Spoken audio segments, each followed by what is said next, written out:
अस्सलामुअलैकुम। जमात शुशम की इस्लामियात की किताब के साथ हाजिर हैं। अज़ीज़ तलबा व तलबात, आपसे गुजारिश है इस्लामियात की किताब, कलम और नोटबुक को पास रखिए।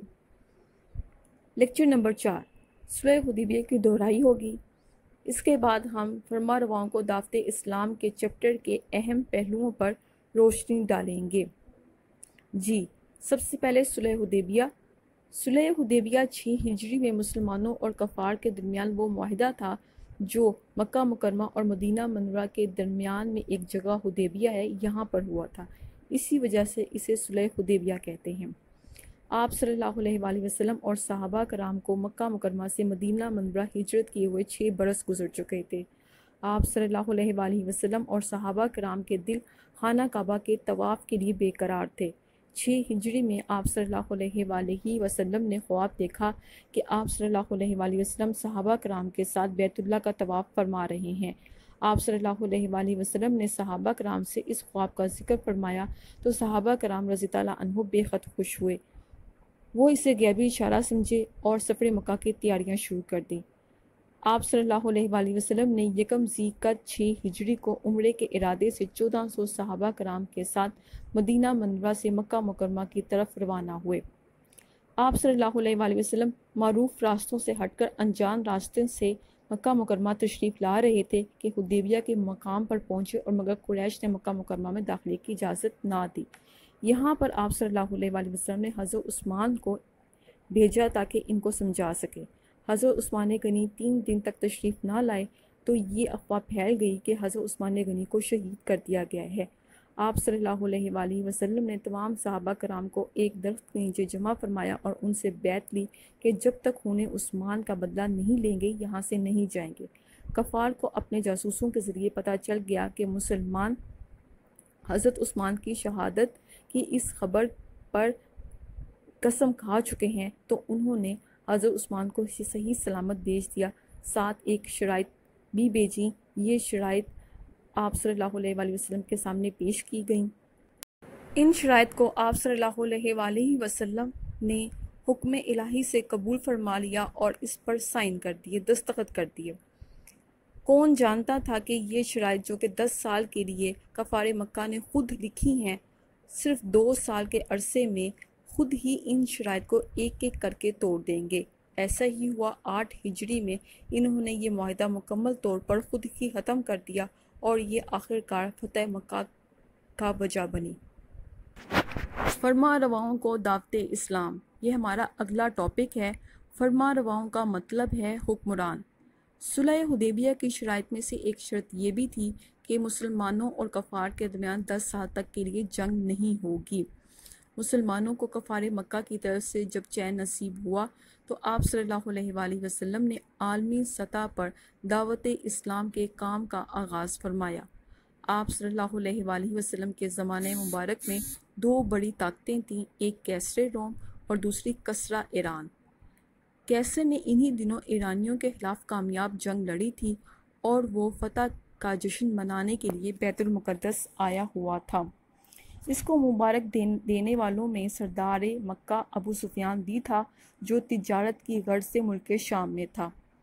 जब रसूलुल्लाह सल्लल्लाहु अलैहि वसल्लम के कासिद हज़रत दहिया कल्बी रज़ी अल्लाह अन्हु आप सल्लल्लाहु अलैहि वसल्लम का पैगाम लेकर कैसर रोम के दरबार में पहुँचे तो कैसर रोम ने सूरत हाल को मालूम करने के लिए अबू सुफियान को बुलवाया और मुतअद्दिद सवालात किए। इन सवालात के अबू सुफियान ने सही जवाब दिए। कैसर रोम को यकीन हो गया कि आप सल्लल्लाहु अलैहि वसल्लम सच्चे नबी हैं, मगर वो अपने उमरा और दरबारियों की मुखालफत के डर से एलानिया तौर पर आप सल्लल्लाहु अलैहि वसल्लम की नबूवत का इकरार ना कर सका।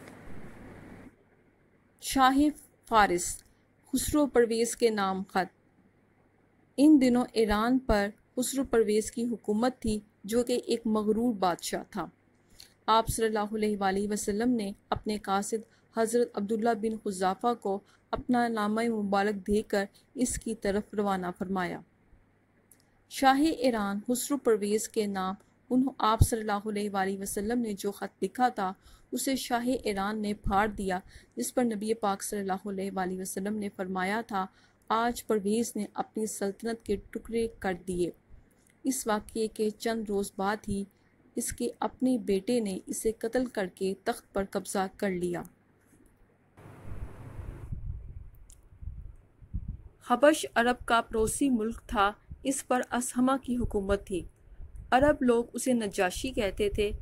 आप सल्लल्लाहु अलैहि वसल्लम का नामा मुबारक जब इसके पास पहुंचा तो इसने इस बाबरकत ख़त को चूम कर आँखों से लगाया और आप सल्लल्लाहु अलैहि वसल्लम के चचाज़ाद भाई हज़रत जाफ़िर बिन अबी तालिब और दूसरे मुसलमान जो अभी हबश ही में मौजूद थे, उनको अपने पास बुलवाया और इस्लाम में दाखिल होने का ऐलान किया।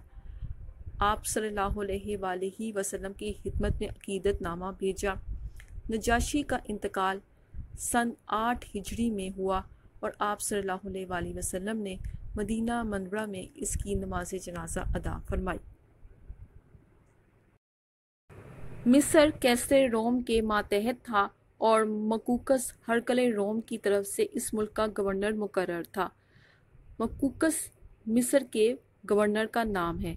इस मुल्क का सरकारी मज़हब ईसाईयत था। मकूकस ने हज़रत खातिब बिन अबी बल्ता की ताज़ीम की, इज़्ज़त एहतराम के साथ इन्हें अपने पास मेहमान रखा। आप सल्लल्लाहु अलैहि वसल्लम की खिदमत अक़दस में कीमती तोहफ़े, ग़ुलाम, कनीज़ें भेजे और खच्चर भी। एक सफ़ेद खच्चर का नाम दुलदुल था जो आप सल्लल्लाहु अलैहि वसल्लम की ज़ाती सवारी में इस्तेमाल हुआ। एक कनीज़ का नाम मारिया रज़ी अल्लाह अन्हा था। आप सल्लल्लाहु अलैहि वसल्लम ने इन्हें शर्फ़े ज़ौजियत बख्शा और इनके बतन से आप सल्लल्लाहु अलैहि वसल्लम के साहबज़ादे हज़रत इब्राहीम रज़ी अल्लाह अन्हो पैदा हुए, जो शीर ख्वारगी ही में फ़ौत हो गए। शीर ख्वारगी का मतलब है दूध पीने की उम्र ही में फ़ौत हो गए। आप सल्लल्लाहु अलैहि वसल्लम ने इनके अलावा भी और कई हुक्मरानों और अमीरों को ऐसे ही तबलीगी खतूत इरसाल फरमाए। इनमें मुशरिकीन के अलावा यहूद और नसारा भी शामिल थे। नसारा ईसाइयों को कहते हैं। नजाशी, मकूकस और शाह बहरीन मुंज़र बिन सावा के नाम जो आप सल्लल्लाहु अलैहि वसल्लम ने तबलीगी खतूत लिखे, वो खतूत आज भी महफूज हैं। इस वक्त स्क्रीन पर वही खतूत चल रहे हैं। इन खतूत के ज़रिए कई हुक्मरान मुसलमान हुए। इनकी अवाम ने भी इस्लाम को कबूल किया।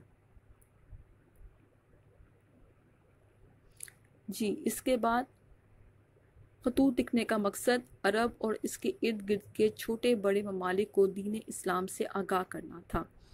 इन खतूत को लिखने का जो फ़ायदा हुआ वो ये था कि ये हिकमत अमली आइंदा के लिए एक वसी और ताकतवर इस्लामी ममलिकत का बाइस बनी। अज़ीज़ तलबा व तलबात, PDF फाइल वीडियो के साथ है। मशक़ी और मौरूज़ी सवालात के जवाबात खुश ख़त लिखिए, इन्हें खूब अच्छे तरीके से याद कीजिए। अब हम आपको ऑनलाइन क्लासेस के लिए चंद हदायत देते हैं। खूब अच्छे तरीके से तैयार होकर घर के किसी ख़ास हिस्से को मुख्तस कीजिए। फ़ुर्सत और अमन के इन लम्हात को दीनी और दुनियावी तालीम के हुसूल में लगा दीजिए। अल्लाह ताला मुझे और आपको आफ़ियत और अमन के साथ रखे। आमीन।